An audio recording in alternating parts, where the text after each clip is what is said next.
Olá, sejam bem-vindos ao TMOcast, que é o podcast oficial da Sociedade Brasileira de Transplante de Medula Óssea.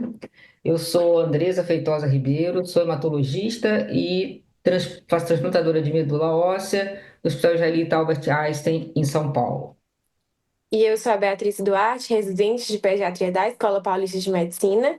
Nós somos apresentadores do TMOcast e estamos aqui para mergulhar juntos nesse universo fascinante e em constante evolução, que é o transplante de células hematopoéticas. O podcast da TMO, né, TMOcast, ele começou com a ideia de chamar os autores da Manual do Jovem Transplantador para conversar sobre cada capítulo.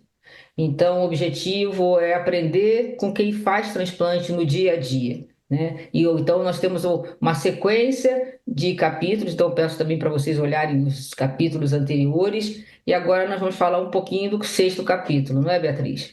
Isso. E o tema desse episódio é a indicação de transplantes autólogos e os resultados. Nós vamos trazer as principais evidências e reflexões sobre o papel do transplante autólogo, especialmente no mieloma e nos linfomas. E esse capítulo ele foi escrito por três autores, o Dr. Abraão Halak, que é da Universidade Federal de Juiz de Fora, o Dr. Sérgio Parente, da Universidade Federal do Ceará, e também o Dr. Ângelo Maiolino, que é o presidente, docente da Universidade Federal do Rio de Janeiro e presidente da Associação Brasileira de Hematologia e Hemoterapia.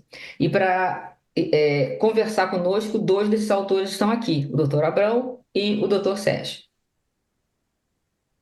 Sejam muito bem-vindos, doutores. É uma honra ter vocês com a gente hoje aqui no TMOcast. Nós Então, que agradecemos, pode falar, Abraão. nós que agradecemos o convite, né, para esse momento com vocês. É bacana estar com uma residente, né, Sim. pessoa extremamente experiente e querida como a Andresa. Então, assim, a gente agradece muito a oportunidade de estar aqui. A Então, gente fala que um agradece, pouquinho imagina. para a gente, Abraão, quais são as doenças que você acha que abriram os caminhos ou aqui a gente que mais ajudou os pacientes, o transplante autólogo ajudou mais os pacientes? Quais são as doenças onde o transplante autólogo teve maior impacto, vamos dizer assim? Eu não tenho dúvida de que o mieloma é uma delas, certo? E apesar de hoje muito questionado em vários linfomas, o transplante autólogo no linfoma, principalmente nas recidivas, em muitos dos casos, é a arma que a gente ainda dispõe para esses pacientes. Muito já se tentou com transplante autólogo em primeira linha, e hoje a gente tem algumas doenças que ainda se beneficiam dele em primeira linha, como o linfoma T e o linfoma do manto, embora é mais uma das situações que vem sendo questionada, mas tanto o mieloma quanto os linfomas são as doenças que mais se beneficiaram até hoje, na minha forma de entender, pelo transplante autólogo. Não sei qual é a opinião do Sérgio, mas Olá pessoal, aqui é Sérgio Parente. É uma grande honra estar aqui com vocês, podendo conversar um pouco, né, sobre esse capítulo que foi escrito com muito empenho, né, do Abraão. Eu estou muito feliz de poder estar aqui compartilhando um pouco, né. É, então, a pergunta da doutora Andresa foi muito importante, né. O transplante faz parte, né, há muitas décadas, né, até do tratamento do mieloma. E hoje em dia, né, o tratamento do mieloma ele tem mudado com uma velocidade muito importante, né, principalmente na última década. E aí isso leva, né, a comunidade científica como um todo a sempre reavaliar o papel do transplante. Mas hoje, em 2025, nós ainda raciocinamos o paciente com mieloma como aquele que pode ou aquele que não pode receber o transplante de medula em primeira linha, né? Mas nós estamos vendo, né, as evidências mais antigas, alguns estudos mostravam até sobrevida global, né, um benefício sobre a vida global. Nos mais recentes, mostrava um benefício sobre a vida de livre progressão, mas não de sobrevida global. E agora nós vamos ter resultados, né, nós tivemos estudo recém-publicado, que inclusive não tinha saído na época do capítulo, que é o estudo Midas, né, que ele avaliou, é, fez uma randomização de acordo com o DRM. Então, pode ser que nós tenhamos, né, alguma recomendação guiada por DRM agora no futuro, em relação ao transplante autólogo, né? Já que nesse estudo, os pacientes que tiveram DRM negativa 10 a menos 5, não fez diferença ele fazer transplante ou ciclos adicionais de terapia quádrupla, né? Então, o mieloma está em constante renovação, né? E a gente está ansioso para ver as próximas recomendações que vão vir, né? Talvez surja alguma coisa guiada por DRM no futuro. Só para explicar um pouquinho, Sérgio, que tem pessoas que estão começando, o DRM é doença residual mensurável, quer Isso. dizer, depois de um tratamento, quanto ainda tem de células, se é que você consegue detectar com as técnicas a presença ou não de células. Então, você está falando que nem todo mundo consegue fazer o transplante. Como é que você define quem pode ir para o transplante autólogo e quem não pode? Bom, tem que ser feita uma avaliação, né, global do paciente, né, de fragilidade, de funcionalidade, avaliar disfunções orgânicas, né, muito embora a, a disfunção renal não é um empecilho, hoje em dia, né, você pode fazer uma redução de dose do melfalano, que é a droga utilizada no condicionamento do transplante, né? Habitualmente é feito na dose de 200 miligramas por metro quadrado, mas em pacientes com disfunção renal pode corrigir para 140. Então, Existe basicamente, algum limite de idade que é atualizado? Eu estou falando que a gente sabe que surgiram muitas drogas novas, né? no geral, depende do que você tem de arsenal, né, terapêutico. Então, Ah, tá vendo? muitos estudos clínicos colocam 65 como ponto de corte, né? Outros colocam 70. Mas isso pode ser, o transplante pode não ser realizado por conta de alguma outra comorbidade do paciente, mesmo em idades mais jovens. No entanto, no Brasil, no cenário que você não tem muitas opções, você pode considerar até 75 anos como ponto de corte. Então, a idade por si só é um Não guia, é. mas não é um definidor absoluto da indicação ou contraindicação do transplante autólogo. Isso que o Sérgio acabou de colocar, eu acho que é um fator que a gente não pode esquecer. A gente está num país em que 70% da população ou mais não tem acesso às maravilhas da evolução do tratamento do mieloma. E o transplante, vamos dizer assim, é uma arma extremamente democrática no tratamento do mieloma. Ele é igual para todo mundo. E quem faz transplante de mieloma sabe que ele, bem feitinho, ele é de baixa toxicidade e muito bem tolerado por pacientes mais idosos, que é exatamente o grupo de pacientes do mieloma. Então, na minha forma de entender, quando a gente fala em termos de Brasil, abrir mão do transplante, na verdade, a gente acaba abrindo mão do transplante por falta de acesso e não por falta ou por opção terapêutica. Qualquer um de nós que trabalha no SUS vê paciente chegando, às vezes depois de, infelizmente, 3 linhas de tratamento para fazer o primeiro transplante. Então, assim, eu acho que é uma arma extremamente importante no mieloma, ainda é extremamente importante. Se a gente olhar o estudo Perseus, é lógico que isso que eu vou falar é uma colocação grosseira, mas o estudo Perseus, que avaliou pacientes jovens com indicação de transplante, o estudo Cefeus, que avaliou pacientes idosos sem indicação de transplante, a diferença de sobrevida entre esses dois estudos que induzem de maneira semelhante e tratam de maneira semelhante é abissal. É lógico que isso tem várias razões para isso acontecer, mas a gente não pode esquecer que uma razão clara, além da idade desses pacientes, é a realização ou não de melfalana em alta dose. Então, eu acho que, principalmente no nosso meio, em que o acesso ao daratumumab, a lenalidomida, o que a gente tem no SUS é bortezomib e talidomida. o transplante ele é imperativo. E eu acho que para nós, médicos, que estamos na lida do SUS, batalhar para que esse acesso seja ofertado a esses pacientes com mieloma é mais do que uma obrigação.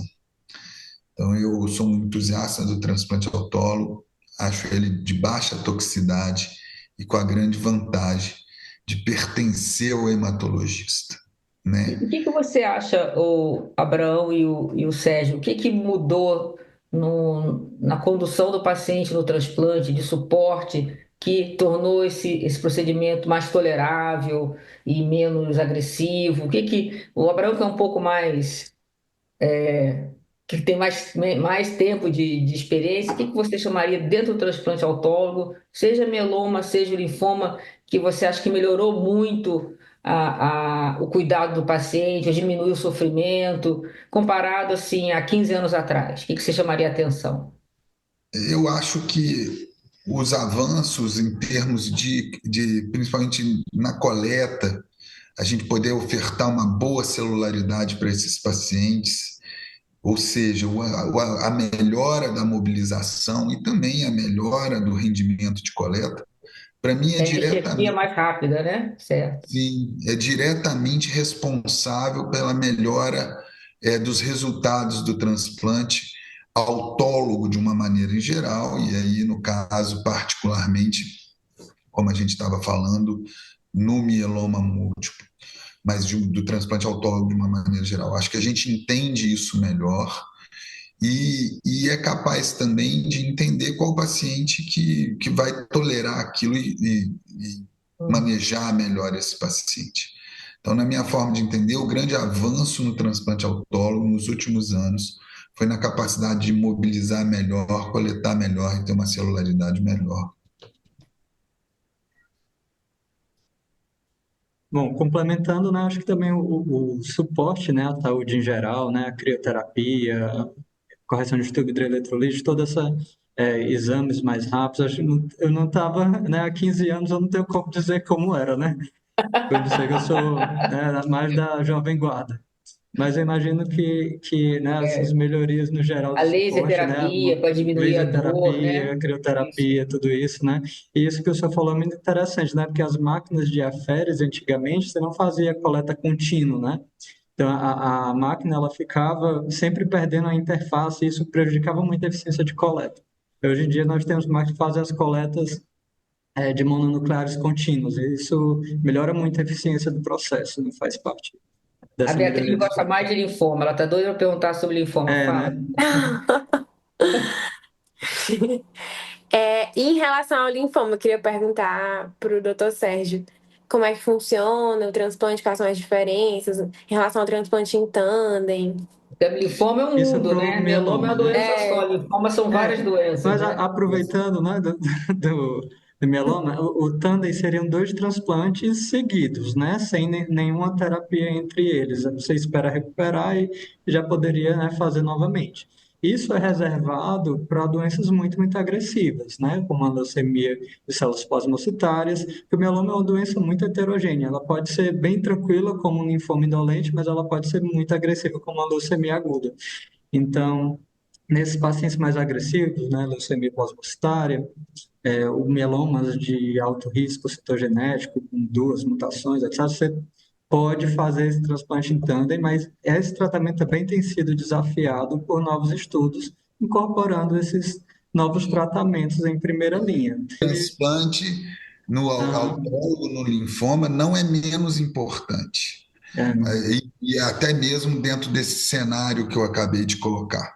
Novamente lembrando que às vezes é a única arma que a gente tem para pacientes que não têm acessos a tratamentos mais modernos, como Específicos, acontece no linfoma carticel. Hodgkin, em que, com os tratamentos que a gente tem disponível, no SUS principalmente, muitos deles vão recidivar. E no linfoma Hodgkin, a eficácia do resgate na recidiva com transplante é algo comprovado, tanto que a gente tem muito pouca mortalidade no nosso registro relacionado à recaída da doença, E o pouco de mortalidade que a gente tem no linfoma Hodgkin é recaído às toxicidades relacionadas às toxicidades do transplante. Outros linfomas, como linfoma difuso de grandes células B, ainda se beneficiam, principal, e aí a gente tem que lembrar, a gente está falando e não vai dar tempo, mas assim, de linfomas que tem que mostrar que respondem ainda à quimioterapia. Porque se eles não respondem à quimioterapia, não adianta a gente comparar com outras terapêuticas que são utilizadas em momentos em que você tem quimiorrefratariedade. Então, isso assim, para os linfomas também é muito importante. E às vezes são as armas que a gente dispõe, embora hoje tenha carticel, uma série de coisas, é o que a gente às vezes dispõe na realidade. E entre Sim. o ótimo e o bom, às vezes a gente perde o paciente nesse caminho. Talvez seja melhor usar o bom do que ficar esperando o ótimo. Sim. É muito assunto para pouco tempo, né? O Sérgio é um Deixasse entusiasta de aqui, eu ficava mieloma, falando só de mieloma É. todo o tempo. pegou o tempo dos linfomas para ele, Mas né? isso que o Abraão está falando é importante porque o transplante autólogo, ele não precisa de um doador. O próprio paciente, ele tem a arma que o ajuda a controlar uma doença. Algumas, no caso do linfoma, até curativa. No caso de mieloma, não é curativo, mas aumenta o tempo entre o indivíduo, pode ficar até sem tratamento, né? Ou tomando só manutenção. Então, às vezes eu falo ao meu paciente, olha, a solução do seu problema, nesse momento, está em você mesmo. Porque a gente sabe como é difícil, às vezes, encontrar um doador. Então, o que o Gabriel quer dizer é assim, não abra mão dessa ferramenta, porque ela está realmente na sua mão e do paciente, né? E mais do que isso, hoje muitas indústrias tentam nos tirar a credibilidade dessa terapêutica ou reduzir sua credibilidade. Importância, né? Na verdade, a gente às vezes não tem acesso a isso tudo. E mesmo que tenhamos, não quer dizer que o transplante está deixado perde a sua razão. Ele vai estar junto com outras terapêuticas, É. certo? Eu acho justamente porque você, além de ser mais barato, mais prático, tem algumas terapias que você não tem nenhum segmento tão longo como o transplante teve, né? Então, eu concordo muito com o Abraão, da gente não menosprezar aquilo que a gente tem domínio de anos e anos, né? 3 décadas ou mais, e que está à sua mão, né? A Andressa falou tudo. A gente sabe o que acontece. A gente sabe dos seus efeitos colaterais. Muitas dessas terapêuticas novas, a gente está Aprendendo. aprendendo caminhando. E às vezes os efeitos colaterais são piores do que a gente pensava. Já sabe o que acontece a longo prazo também. E, claro. Bom, então, ô, Bruno, você falou mais que o Sérgio, agora o Sérgio vai terminar a nossa conversa. O que você falaria, Sérgio, já que você também é o mais novinho dentre os dois entrevistados, né? O que você gostaria de dar assim, de mensagem? Bom, E que, por é uma exemplo, quer se carreira. dedicar ao mundo dos linfomas, mielomas e doenças que você trata mais frequentemente com o transplante autólogo. O que você gostaria de dar de mensagem ou contar uma experiência pessoal? Não sei, fica à vontade. Eu acho que a persistência, né, a chave de tudo. Então, assim, não desistam. É uma carreira muito bonita e os pacientes precisam da gente, sabe? Os pacientes, eles contam muito com a gente, principalmente os mais humildes. Então, eu trabalho muito no SUS, é o que eu faço mais, é mieloma no SUS, né? Eu vejo como esses pacientes, eles se apoiam na gente, na parte humana também, né? Com tantas coisas para estudar, tantas novidades, a gente não perder esse olho no olho, essa interação médico-paciente, né, que é fundamental. Então, é ciência com humanização, acho que esse é o principal, sabe? Então, Beatriz, pode fechar o nosso podcast, que a Beatriz dá todos os avisos para os próximos capítulos. Fale, Beatriz. Muito obrigada, Andresa. E eu queria fazer um agradecimento especial para os nossos convidados pela presença e pela generosidade em compartilhar tanto conhecimento e experiência. Para a gente que está começando, esse bate-papo é uma aula para mim. Assim, agradeço demais. pela presença de vocês. E esse foi o episódio 7 do TMOcast, o podcast oficial da SBTMO, dentro da série especial dedicada ao Manual do Jovem Transplantador. Você pode acessar o manual completo no site do JBMTCT, que é a nossa revista, e o site é www.sbtmo.org.br/jbmtct. Continue acompanhando os próximos episódios, compartilhe com seus colegas e mergulhe nesse conteúdo que é feito para quem acredita que aprender também é cuidar e para quem quer aprender um pouco mais com grandes mestres experientes. Obrigada. Obrigado, meninos. Obrigada, Bia. Muito obrigado, Obrigada. gente. Foi ótimo. Beleza, valeu, Sérgio. Tchau, Beatriz. Tchau, Prazer. tchau. Prazer. Foi Tchau, ótimo. gente.